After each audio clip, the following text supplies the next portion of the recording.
Buenas noches, familia, bienvenidos una vez más a este miércoles de estudio bíblico. Es muy interesante que el libro de Nehemías inicia con una mala noticia. Una noticia desagradable que le dieron a Nehemías. ¿Qué noticia era esta?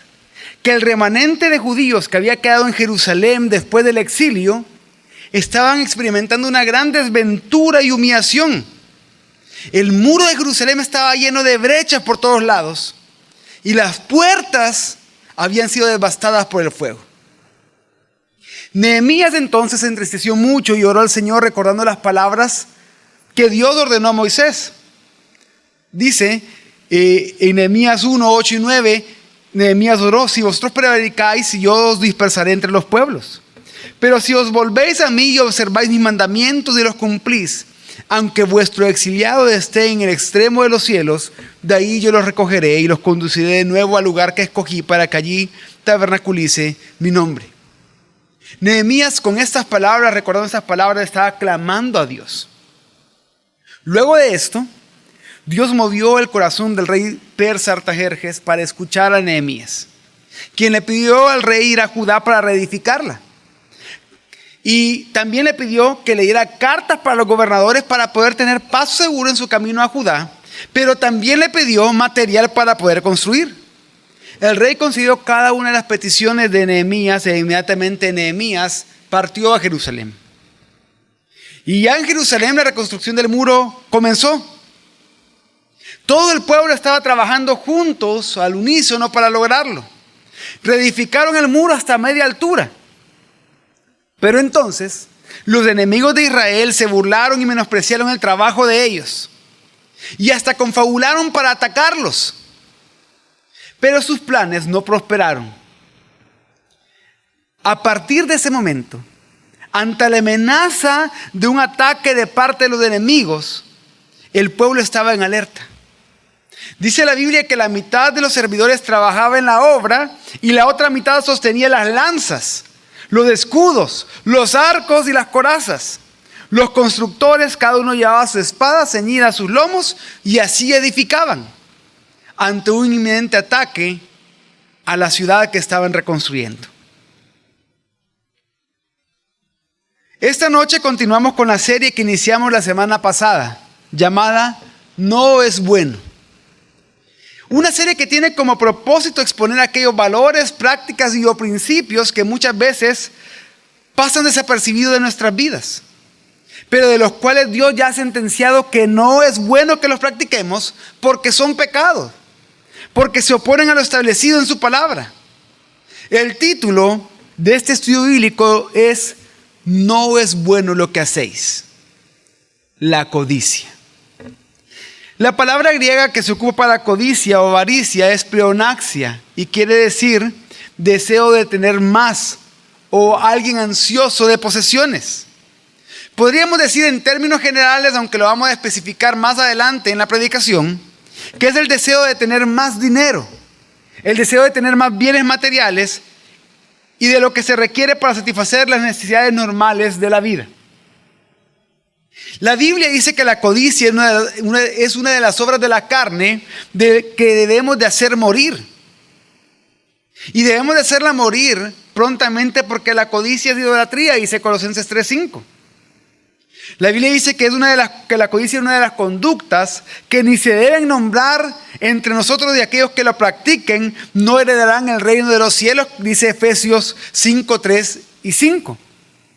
Pablo también le dice a Timoteo en 1 Timoteo 6:10, porque raíz de todos los males es el amor al dinero, el cual codiciando algunos se descarriaron de la fe y se traspasaron a sí mismos con muchos dolores. Y algunos podrán estar pensando ahorita, pero ¿qué tiene que ver todo eso, pastor, con lo que nos comenzó a contar de Nehemías? ¿Qué tiene que ver eso con el libro de Nehemías? Y es que inicié haciendo un breve resumen de los primeros 4 capítulos. Y en ese resumen vemos que la ciudad y la reconstrucción de los muros se veía amenazada por el ataque de enemigos externos. Pero la historia da un breve giro en el capítulo 5. Porque ahí encontramos Ya no la amenaza de enemigos externos que estaban queriendo invadir la ciudad y botar los muros. No, en el capítulo 5 encontramos un enemigo interno, un enemigo sutil, un enemigo peligroso y destructor. Ese enemigo se llama codicia. Y es que en los primeros 6 versículos del capítulo 5 se expone un problema.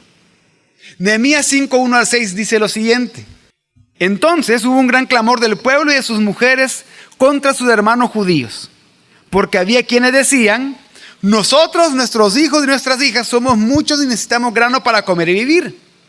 Y había quienes decían: hemos empeñado nuestros campos, nuestras viñas y nuestras casas para obtener grano durante la hambruna.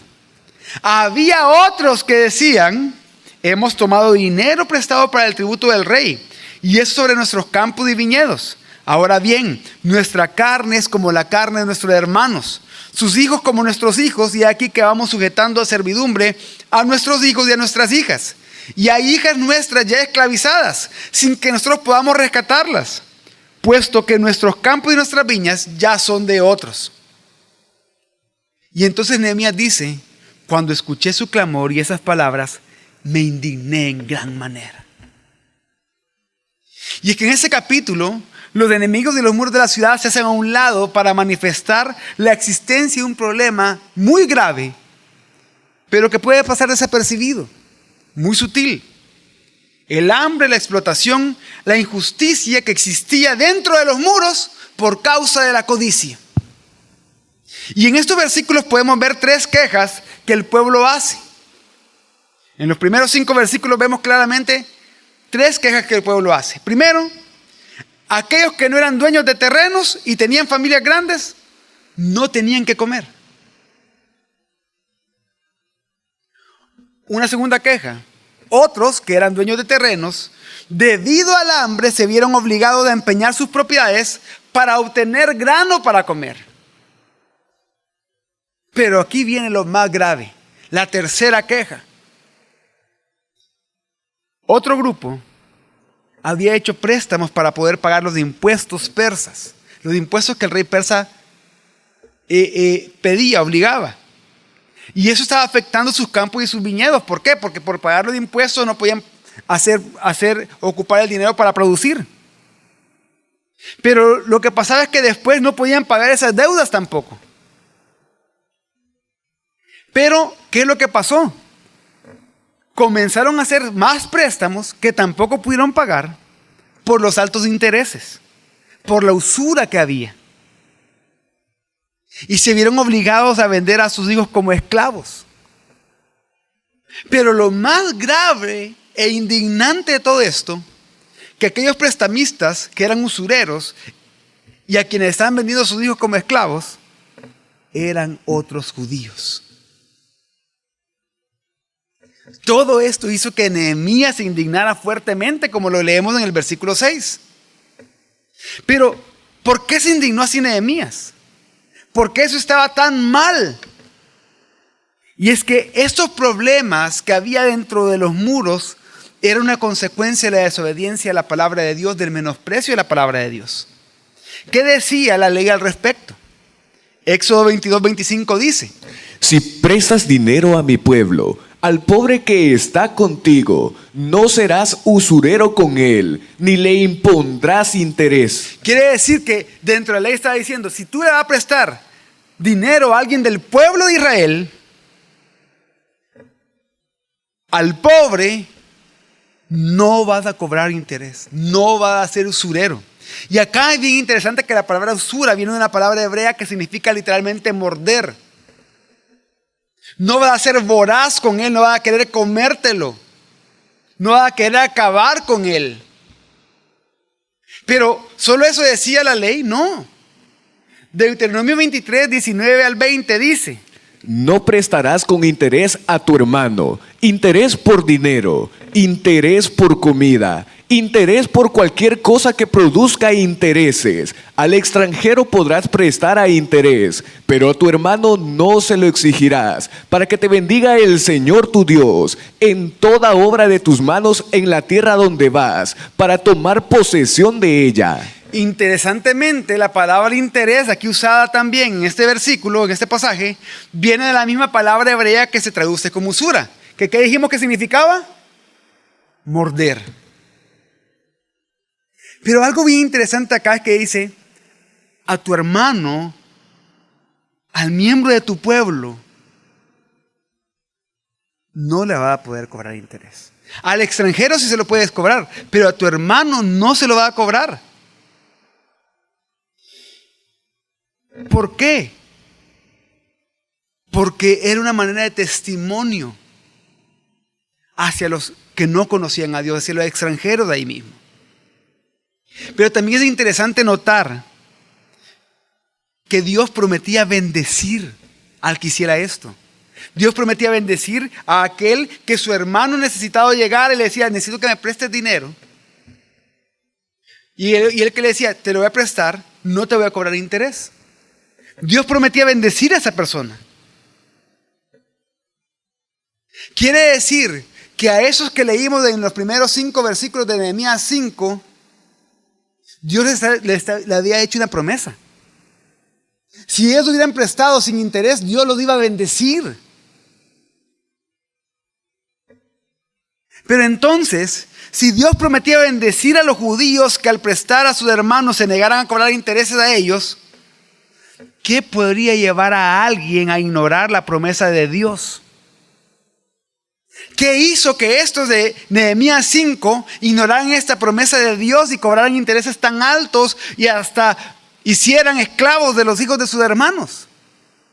Hay una sola respuesta para esto: la codicia. Y acá detengámonos un momento antes de ver qué más dice la ley de Dios acerca de esto. Detengámonos un momento y reflexionemos. Estas personas dentro de los muros, en un momento de necesidad, en un momento en el que la nación tenía que estar unida, fueron usureros. Querían morder a sus hermanos. Y esto por la codicia, por un corazón codicioso. Pero esos son ellos en aquel entonces. Ahora pensemos en nosotros hoy. Piensen usted. ¿Qué cosas o en qué cosas no ha obedecido la palabra de Dios por la codicia? ¿De qué manera la codicia ha afectado su relación con los demás? ¿De qué manera un corazón codicioso le está impidiendo dar y ser generoso con sus hermanos? Reflexionemos un poco en eso. Lo vamos a seguir haciendo a lo largo del estudio. Pero lo más contundente de lo que hablaba la ley respecto a lo que estaba pasando en Nehemías 5 es lo que dice en Levítico 25, 35 al 40. Si tu hermano empobrece y se halla en penuria a tu lado, tú lo sostendrás, aunque sea extranjero y forastero, para que pueda restablecerse junto a ti. No tomarás de él usura ni ganancia, teniendo temor de tu Dios, para que pueda restablecerse tu hermano junto a ti. No le darás tu dinero con usura, ni con ganancia le darás tu alimento. Yo soy el Señor vuestro Dios, que os saqué de la tierra de Egipto, para daros la tierra de Canaán y para ser vuestro Dios. Si un hermano tuyo llega a ser tan pobre junto a ti, que se vende a ti, no lo someterás a trabajo de esclavo, como jornalero, como residente estará contigo, y hasta el año del jubileo te servirá. Vemos que en los primeros versículos se repiten más de 5 veces la palabra usura. Pero ¿por qué estaba diciendo esto? ¿Por qué era tan enfático en esto Dios? No tomarás de la usura ni ganancia, teniendo temor de tu Dios para que pueda restablecerse tu hermano junto a ti. Es por eso. Tú vas a mostrar que me temes a mí, que soy tu Dios, teniendo misericordia de tu hermano que está necesitado, que te está pidiendo, siendo generoso. Si le va a prestar, él tiene la obligación de devolvértelo, pero tú no vas a cobrar interés.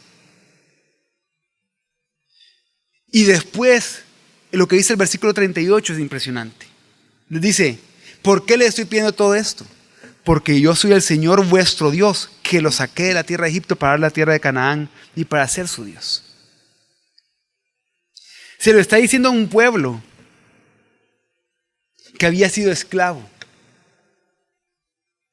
Se lo está diciendo a un pueblo que había sido sometido a distintas cosas horribles como esclavos en Egipto. Y dice, yo soy el Señor vuestro Dios que lo saqué de la tierra de Egipto para dar la tierra de Canaán y para ser su Dios. Yo lo redimí, yo lo salvé. Y no solo lo saqué de la tierra de Egipto, sino que le di esta tierra, le he prometido una tierra que será de ustedes. Pero por eso mismo, porque yo sé el que los liberé de la esclavitud, tienen que tener temor a mí. Tanto así que si viene un hermano de ustedes en gran necesidad y que sea tan extrema necesidad que dicen, mira, me vendo a ti, voy a ser tu esclavo, pero es que si no me voy a morir, prefiero ser esclavo. Le dice, no lo va a someter a trabajo de esclavo. No lo va a tratar como esclavos. No, él sigue siendo tu hermano. Podrá ser tu trabajador, tu jornalero. Y puede estar contigo viviendo como tu jornalero, como tu residente. Pero no para siempre. En el año jubileo lo va a dejar libre porque ningún hijo de Israel, ningún hijo de Dios puede ser esclavo. O sea que está el tema del temor a Dios y el tema de lo que Dios hizo, de la salvación que Dios logró. Ahora vemos por qué estaba mal lo que estaba sucediendo dentro de los muros. Ahora vemos por qué fue esa causa de indignación de Nehemías. Porque algunos estaban literalmente depredando a su hermano. Y estaban despreciándolo a él y despreciando al pobre, estaban despreciando a Dios. Todo por la codicia, todo por tener más. Ahora bien, ¿qué estamos haciendo nosotros? ¿A qué nos está llevando la codicia?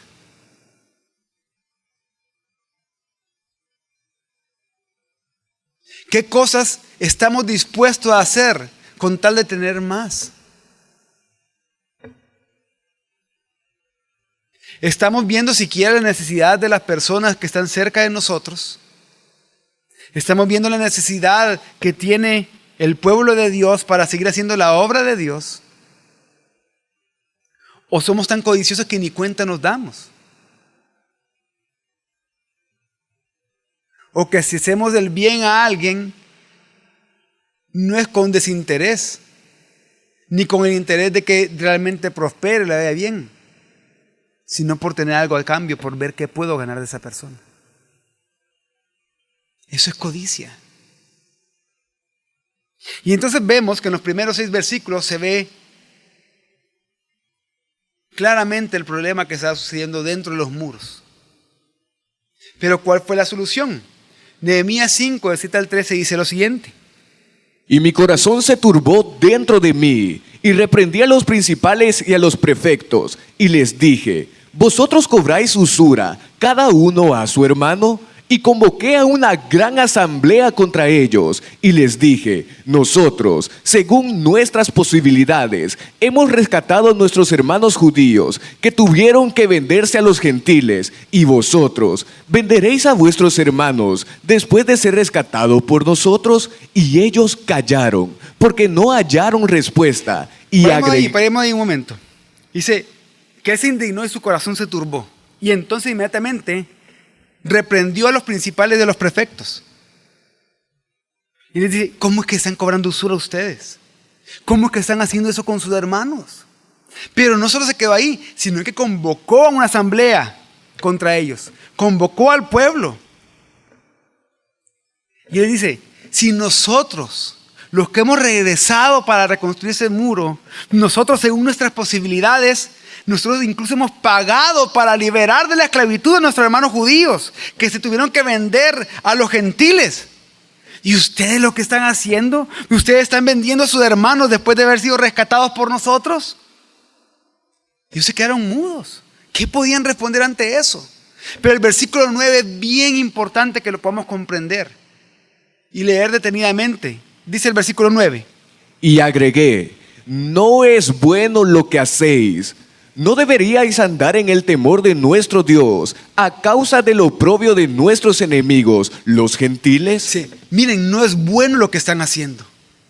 No es bueno lo que ustedes están haciendo con sus hermanos. No es bueno esa usura que están cobrando. No es bueno eso.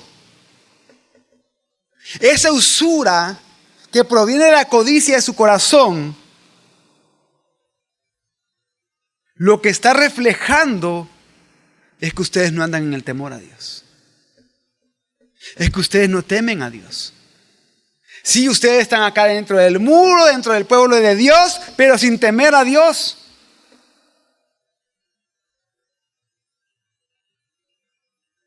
Tenemos oprobio a causa de los gentiles. Ustedes están causando el oprobio así como los gentiles a ellos. Se están comportando como alguien que no teme a Dios. Como esos que nos quieren atacar. Y entonces, el versículo 9 es tan importante porque vemos que el temor a Dios es clave, es fundamental para no ser codiciosos. Una persona que teme a Dios no va a ser codiciosa. Porque ¿qué es el temor a Dios? El temor a Dios es más que un miedo a Dios. Incluye algo de eso. El temor a Dios, recordemos algo que nuestro pastor nos enseñó ya hace varios años atrás. El temor a Dios viene siendo más un ciclo que un concepto en sí mismo. El temor a Dios comienza con el conocer a Dios.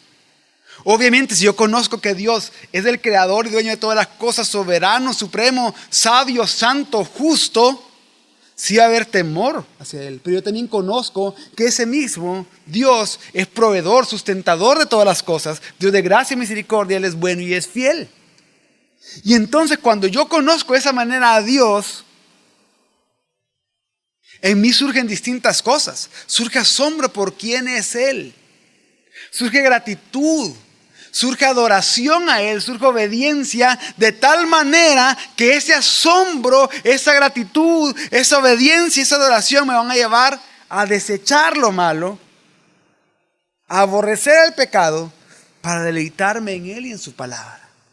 Y cada vez que me siga deleitando en Él y en su palabra, lo voy a seguir conociendo y voy a seguir siendo asombrado por Él, más agradecido con Él, adorarlo más a Él, obedecerle más a Él, ver más mi pecado, aborrecer mi pecado y seguirme deleitando en Él. Pero ellos no tenían esto. Ellos no andaban en el temor a Dios. Y le sigue diciendo después Nehemías en el versículo 10 al 13. También yo y mis hermanos y mis criados les hemos prestado dinero y grano. Renunciemos ahora a esta usura. Os ruego que les devolváis hoy sus campos, sus viñas, sus olivares y sus casas. Y renunciad a la usura que les demandáis por el dinero, por el grano, por el vino nuevo y por el aceite. Entonces respondieron: lo devolveremos y no lo requeriremos más. Haremos así como tú dices. Entonces convoqué a los sacerdotes y les hice jurar que harían conforme a este asunto. Y sacudí mi regazo y dije: así sacuda Jah Elohim de su casa y de su beneficio a todo aquel que no cumpla esta promesa. Así sea sacudido y vaciado. Y toda la congregación respondió: amén. Y alabaron al Señor. El pueblo hizo conforme a este asunto. Entonces vemos, resumiendo lo que dice acá, cuando Nehemías se da cuenta de semejantes desórdenes que estaban pasando en medio del pueblo, dentro de los muros, convoca a la asamblea pública y condena la conducta de esos usureros, haciendo contraste con la conducta que él y las personas que estaban con él habían tenido, que incluso habían pagado con su dinero para rescatar a algunos de la esclavitud, por esa deuda que habían adquirido y que habían perdido todo en Babilonia. Pero él le dice: renuncien a esta usura. Él insta a los acreedores ricos que no solo abandonen su sistema legal y tiránico de usura, sino que no solo van a dejar de hacer esto, sino que tienen que devolverle lo que le han quitado. Restauran los campos y los viñedos de los pobres. De esta manera, Nehemías está trayendo un remedio a un mal. Que si ese mal continuaba, inevitablemente, esa ciudad que estaba siendo restaurada, reconstruida, caería en ruina. De una u otra manera, iba a ir a la ruina, a la perdición, ¿Por qué? Porque estaba violando los principios fundamentales de la palabra de Dios. Es interesante lo que el comentarista bíblico Matthew Henry escribe acerca de este pasaje en su comentario. Y él dice, Nehemías sabía que aunque edificara los muros de Jerusalén muy altos, muy gruesos o muy fuertes, la ciudad no podría estar a salvo mientras hubiera abusos en ella. La manera correcta de reformar la vida de los hombres es convencer de pecado sus conciencias. Si usted anda en temor de Dios, no será codicioso de ganancia mundana, ni será cruel con sus hermanos. Nada expone al reproche a la religión más que la mundanalidad y dureza de corazón de los que la profesan. Cuando se razona con gente egoísta, es bueno comparar su conducta con la de los que son generosos. Ellos hicieron conforme a la promesa. Las buenas promesas son cosas buenas, pero son mejores las buenas obras. Entonces vemos nuevamente que el que anda en el temor de Dios no va a ser codicioso de ganancia mundana, de ganancia deshonesta. La codicia no lo va a llevar a ser cruel con sus hermanos, a querer depredar a sus hermanos, devorar a sus hermanos. Y lo siguiente que hace Nehemías es ponerse a él como ejemplo nuevamente.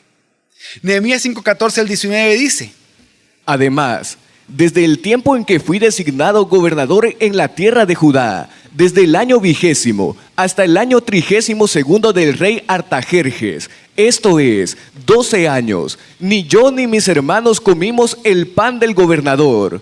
Y aunque los gobernadores que fueron antes de mí subyugaban al pueblo y les cobraban más de 40 siglos de plata por el pan y por el vino, y aún sus criados oprimían al pueblo, yo no lo hice a causa del temor de Dios. ¿A causa de qué? Vuelve a mencionar el temor a Dios. Yo hubiera podido hacerlo, dice Nehemías. Tenía el derecho de hacerlo si era gobernador, ahora soy gobernador. Los gobernadores de antes lo hicieron, pero yo no lo hice porque temo a Dios. Antes que la codicia, antes que el deseo de tener más, antes que mi beneficio personal, está el temor a Dios. Sigue diciendo el 16 en adelante. En cambio, tomé parte en la obra de este muro y no adquirí campo alguno, y todos mis criados han estado reunidos para la obra. Además, de los judíos y de los prefectos, había en mi mesa 150 hombres, sin contar los que venían a nosotros de los países vecinos, y los que se preparaba para un solo día era un buey y 6 ovejas escogidas, y también me preparaban aves, y una vez cada 10 días toda clase de vinos. A pesar de todo esto, nunca exigí el pan del gobernador, porque el trabajo era pesado para este pueblo. Acuérdate de mí para bien, oh Dios mío, de todo lo que hice por este pueblo. ¿Qué está diciendo en resumidas cuentas Nehemías? Les dice, miren, los demás gobernadores, los gobernadores que estuvieron antes de mí sobre ustedes, sí les cobraron los impuestos, pero además le exigían. Y les cobraban más de 40 ciclos de plata por el pan y por el vino. Y aún los criados de ellos oprimían al pueblo, pero yo, porque temo a Dios, yo no lo hice así. Al contrario, el temor a Dios no solo hizo que no me comportara como ellos, el temor a Dios hizo que ni siquiera comprara un terreno para mí. El temor a Dios hizo que pusiera a trabajar a mis siervos para este muro. El temor a Dios hizo que yo invitara a gente a comer a mi casa. Por lo menos 150 personas. Tanto así que un solo día, para esos 150 personas, se preparaba un buey y 6 ovejas, aves, vinos, para yo se los daba a ellos.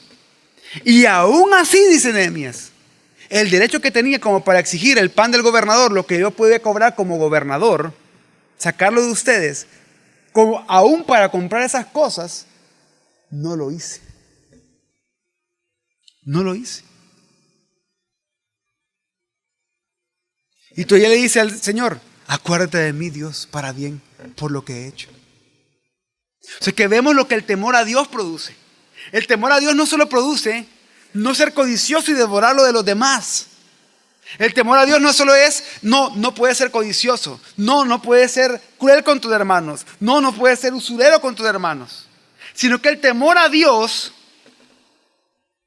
No solamente evita que hagamos lo malo, sino que nos lleva a hacer lo bueno, a hacer de más incluso. El temor a Dios hace que no seamos codiciosos, sino que seamos generosos. ¿Qué quiere decir esto? Que no solo es el no ser codicioso lo que el temor a Dios hace. No solo es no ser codicioso en la enseñanza para nosotros esta noche, sino que ser generosos. Porque si tenemos a Dios, haremos ambas cosas. Nuevamente leamos lo que Matthew Henry comentó de este pasaje. Dice, quienes verdaderamente temen a Dios, no se atreven a hacer nada cruel o injusto. Que los que estén en cargos públicos se acuerden que estén allí para hacer el bien, no para enriquecerse. Nehemías lo menciona a Dios orando no como si él hubiera merecido algún favor de parte de Dios, sino para mostrar que él dependía solamente de Dios para que compensara lo que había perdido y dejado por su honor. Nehemías habló y actuó evidentemente como quien se sabía pecador.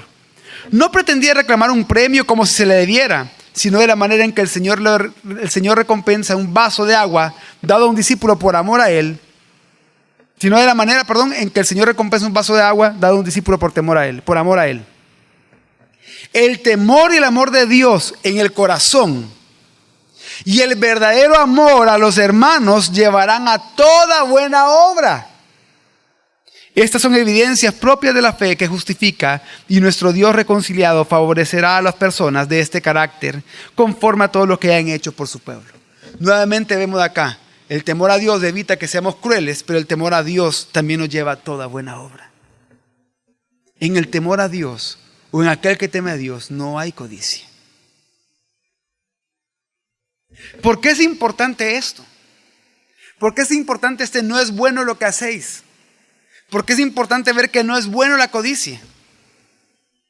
Porque el uso de dinero, o cuando se habla en la Biblia del uso del dinero, y que se hace muchas veces, no es por el dinero en sí mismo, sino que el uso de dinero en la Biblia es una medida y testimonio de nuestra fe.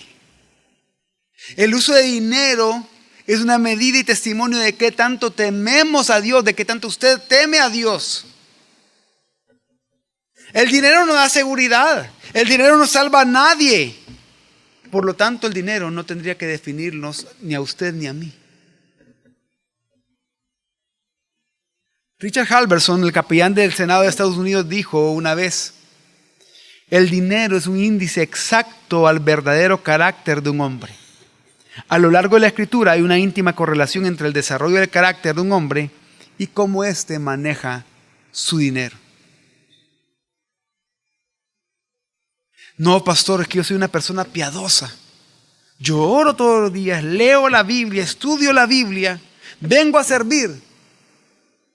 ¿Quieres también saber si es una persona piadosa verdaderamente o completamente? Pregúntese y responda sinceramente, ¿cómo está usando su dinero? ¿Qué está haciendo con su dinero? ¿Está diezmando y ofrendando? ¡Qué bueno! ¿Está satisfaciendo las necesidades de los demás hermanos? Muy bien. ¿Está disfrutándolo también? Sí, también para eso es el dinero. No solo es para el disfrute. Claro que usted tiene el derecho de disfrutar lo que usted gana. Dios así lo ha querido. Pero también tiene que ser generoso en su obra y con su pueblo. Y es que la codicia lleva al amor al dinero. Y el amor al dinero lleva a muchos males. Ya hablamos de algo que vemos claramente en el capítulo 5 de Nehemías. Vimos completamente el capítulo 5 de Nehemías. Ahora veamos un caso muy parecido, o una advertencia muy parecida, que hace el Nuevo Testamento respecto a ese tema. Primera de Timoteo 6, del 7 al 10 dice lo siguiente: porque nada trajimos al mundo y nada podemos sacar. Así que, teniendo sustento y abrigo, estemos contentos con esto. Pues los que quieren ser ricos caen en tentación y trampa y en muchas codicias insensatas y dañinas, las cuales hunden a los hombres en destrucción y perdición. Porque raíz de todos los males es el amor al dinero, el cual, codiciando a algunos, se descarriaron de la fe y se traspasaron a sí mismos con muchos dolores. Hace un par de años atrás nuestro Pastor Javier, enseñó acerca de este pasaje y quiero recordar en este momento algunas cosas que aprendimos en ese entonces. Y que para comenzar debemos de examinar 3 frases clave de este pasaje que están hablando de lo mismo. Este pasaje dicen, los que quieren ser ricos. La palabra querer en este pasaje del verbo griego volumai, que significa desear con intención. Es la misma raíz para desear, planificar, elaborar un plan, acordar, considerar. O sea que lo que está diciendo acá, aquellos que viven para planear ser ricos, que planifican ser ricos, que planifican ser una persona con abundantes cosas materiales. A eso dice, aquellos que quieren ser ricos, dice. Pero también habla de amor al dinero. La palabra amor es fileo, de amor filial, el amor de amigos. Pero su raíz es la misma palabra para cuidar, besar, fraternizar y amar el placer. O sea que lo que está diciendo, aquellos que quieren confraternizar con el dinero, aquellos que desean cuidar tanto el dinero, que lo amen el dinero por placer. Y hay otra frase que tenemos que analizar acá para entender mejor la idea que está diciendo Pablo en 1 Timoteo 6, del 7 al 10. Y es la palabra codiciando, que significa anhelar o esforzarse por obtener algo. Pero esa misma palabra que se ocupa ahí de codiciando, que es orego, es la misma raíz para lascivia y antojos. Entonces, analizando estas 3 frases que nos llevan a lo mismo en este pasaje, entonces, ¿qué es amar al dinero? Amar al dinero es codiciarlo. ¿Y qué es codiciar el dinero? Es desear tanto el dinero que hacemos de su tenencia nuestro contentamiento, dejando a un lado el contentamiento en Dios. Amar al dinero es desear tanto algo, en este caso el dinero, que perdemos nuestra satisfacción en Dios. Que pensamos que el dinero es nuestro sustentador y solucionador de problemas, ya no es Dios nuestro sustentador. Amar el dinero es desear ser rico de tal manera que hasta se planifica y se vive para tener más y más y más bienes. Es vivir elaborando planes para hacer riquezas, es vivir deseando y considerando tener más y más en la vida y mejores cosas cada vez. Es vivir para eso. El amor al dinero, como les dije al principio de la enseñanza, es uno de los pecados más destructivos de la Biblia. A tal grado que le llama raíz o fundamento de todos los males del ser humano. Es tan enfático lo que dice Pablo acá, dice, raíz de todos los males es el amor al dinero. ¿Pero por qué? Porque como cité anteriormente en Colosenses 3:5, la codicia es idolatría, la avaricia es idolatría. El amor al dinero es la raíz de todos los males, la codicia que nos lleva al amor al dinero es la raíz de todos los males, porque estamos hablando de que nos lleva a adorar algo que no es Dios. Y eso es destructivo. Pero ¿por qué es peligroso amar al dinero? Porque es la raíz de todos los males. Pero ¿cómo es que es la raíz de todos los males? Sí, es la causa de todos los males por dejar a un lado a Dios por el amor al dinero. Por eso dice que los que aman al dinero caen en tentaciones y trampas, caen en señuelos, caen en ambiciones locas y dañinas. Van a hundirse hasta la ruina, hasta perderse. Quizás no la ruina financiera, pero sí la ruina espiritual, la ruina de su alma. Porque decidió amar más el dinero que a Dios. Por eso que Jesús dijo, miren, nadie puede servir a 2 señores. Porque amará a uno, aborrecerá al otro. No se puede servir a Dios y a la riqueza al mismo tiempo. Y es que los que aman el dinero, tarde o temprano se van a descarriar de la fe. Y ese descarrío de la fe lo va a llevar a traspasarse muchos dolores.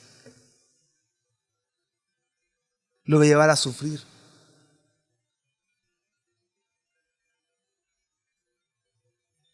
Por eso dice que caen en la trampa, es decir, en el lazo del dinero.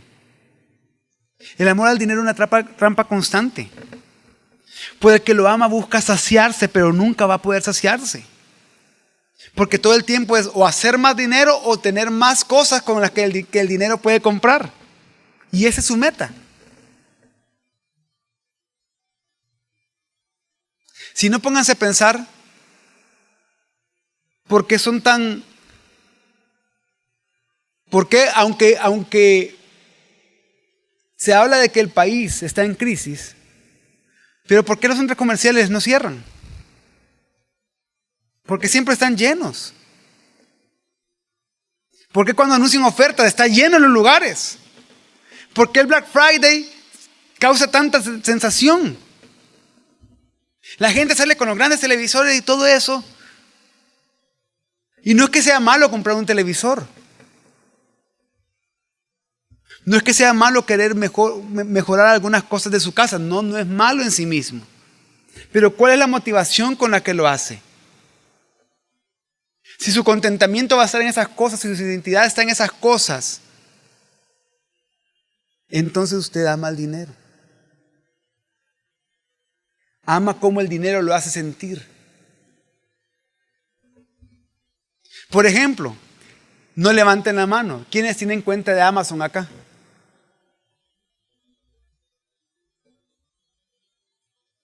Ahora póngase a pensar todo lo que tiene en su carrito de compras de Amazon. Cosa que quizás, sinceramente, quizás alguna de esas cosas no las va a comprar. Pero ¿cuánto tiempo pasa viendo y añadiendo a su carrito de compras? Todo, porque usted dice, todo esto quisiera tener.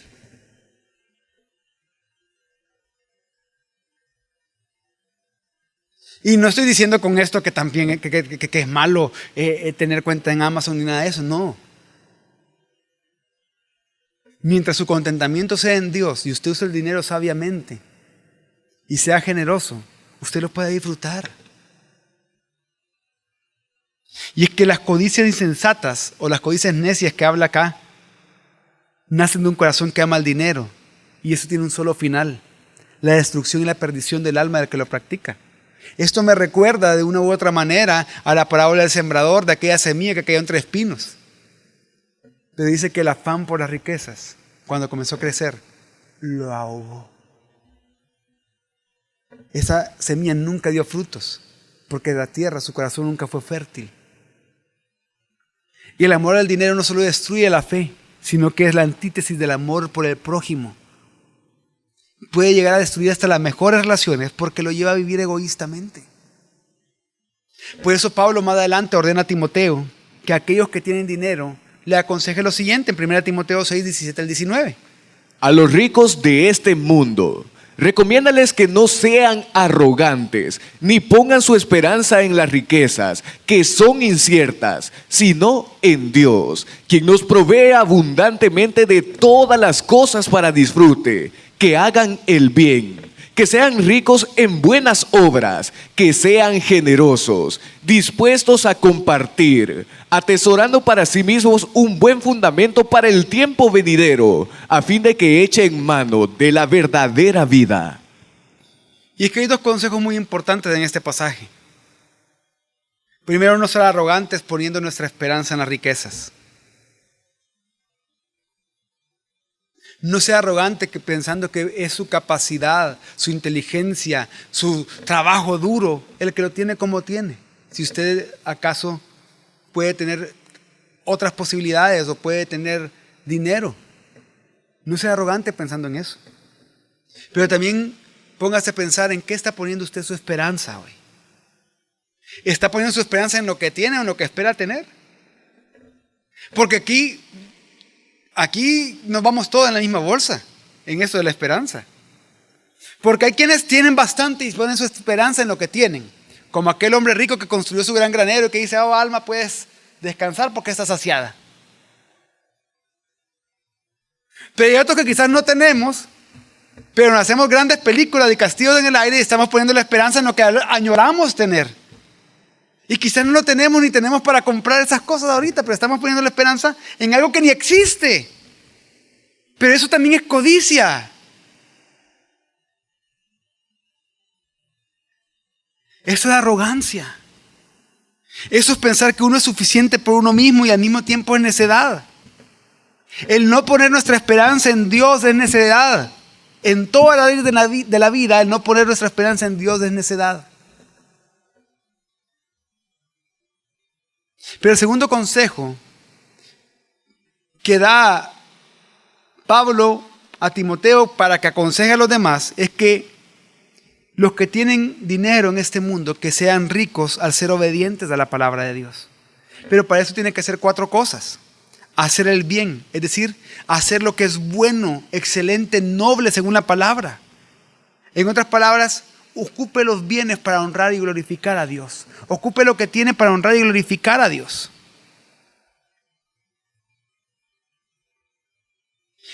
Pero también ser rico en buenas obras. Si Dios nos permite tener, sí es para nuestro disfrute. El mismo pasaje lo dice. Usted puede disfrutar el fruto de su trabajo. Pero también tenemos que estar conscientes que no es solamente para nosotros, sino para utilizar lo que tenemos para un bien mayor, para la gloria de Dios, pudiendo bendecir a otros, por medio de las buenas obras que esa posibilidad económica nos va a permitir hacer, o ayudar o colaborar. Por ejemplo, ustedes, yo no sé si se dan cuenta, pero todos los domingos y todos los miércoles a cada culto que vienen, ustedes siempre van a ver, a excepción de los que se sientan en la primera fila, van a ver en la silla de enfrente distintos sobres. Es el diezmo, ofrenda, pero hay sobres para misiones, hay sobres para educación, que son parte de las buenas obras que han nacido de la voluntad de Dios, que nosotros como iglesia local podemos hacer y podemos apoyar, con la que se benefician a personas que no conocen de Cristo por medio de las misiones, con la que se benefician a personas que quieren acceder a otro tipo de distinto de educación, con la que se beneficia a pastores de muchas iglesias locales que están estudiando en Semper Reformanda, totalmente becados. Dice, hacer el bien y ser rico en buenas obras. Pero en tercero dice ser generoso, es decir, ser bondadoso, que da con liberalidad, que da más allá del mínimo. Pero para ser generoso se requiere un corazón que no ame el dinero, sino que ame a Dios. Y todo esto va a llevar a atesorar un buen fundamento para el tiempo venidero, a hacer tesoros en el cielo.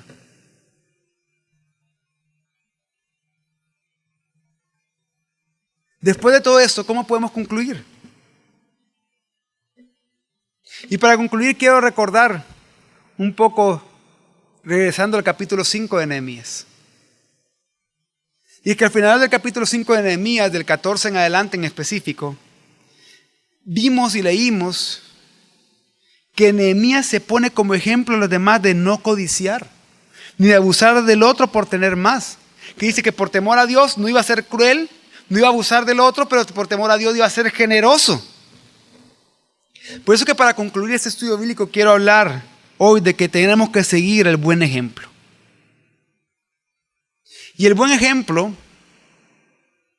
o cuando hablo de seguir el buen ejemplo, no me refiero al de Nehemías, sino que me refiero a seguir un mejor ejemplo, el de Jesucristo.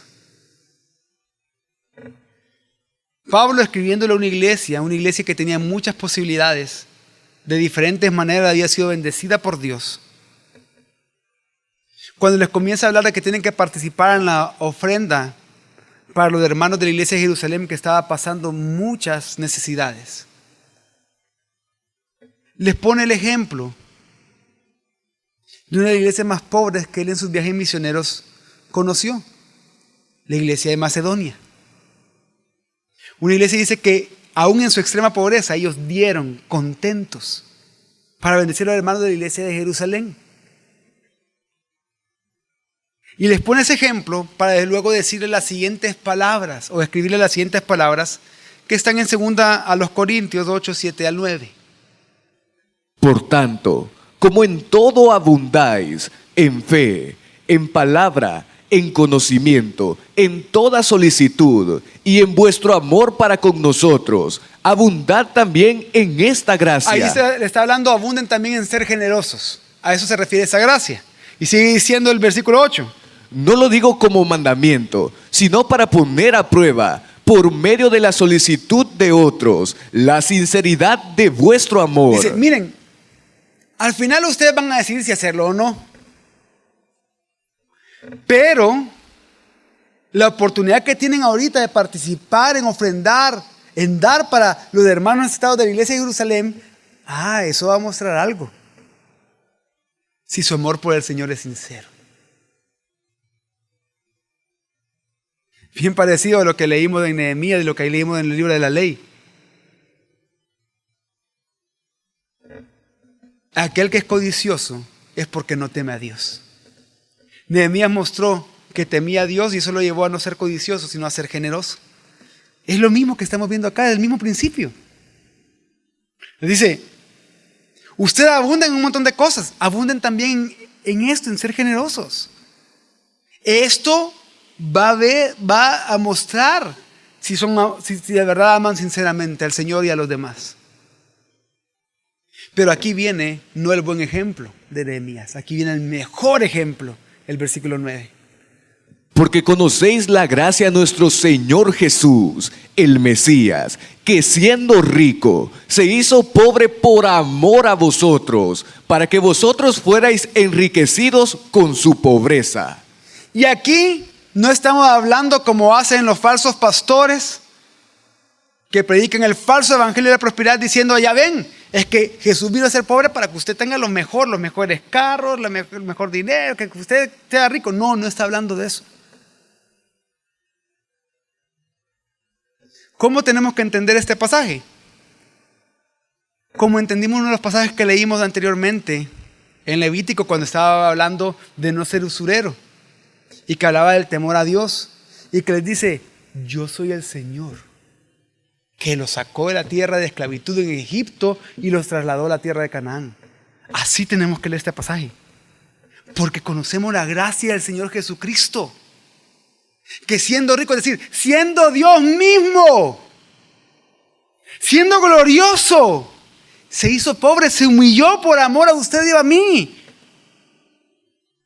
para que entonces con esa pobreza, con esa humillación que le llevó hasta la muerte de cruz, nosotros fuimos enriquecidos en Él. De tal manera que tenemos toda bendición espiritual en los lugares celestiales ya en Cristo, como dice Pablo en Efesios 1:3. Que las riquezas de la gracia, de la gloriosa gracia de Dios abundan en nosotros por medio de Cristo, como dice Filipenses 4:19. Que si usted ahora puede vivir con libertad de la codicia, puede no vivir esclavizado al dinero o ansioso por el dinero, es por la obra de Cristo en usted que lo ha liberado de eso. Porque Él lo ha salvado. Si Él siendo Dios se pudo humillar y sacrificarse para salvarnos, dándonos algo eterno, no dándonos algo temporal, dándonos algo eterno, que es su salvación y mi salvación, ¿cómo nosotros no podemos sacrificarnos un poco al ser generosos, dándole lo temporal a los hermanos? Por lo tanto, analicemos lo que hagamos con el dinero. Y si vemos que no lo estamos ocupando para la gloria de Dios, Dios dice eso, no es bueno lo que hacéis. Vamos a terminar orando.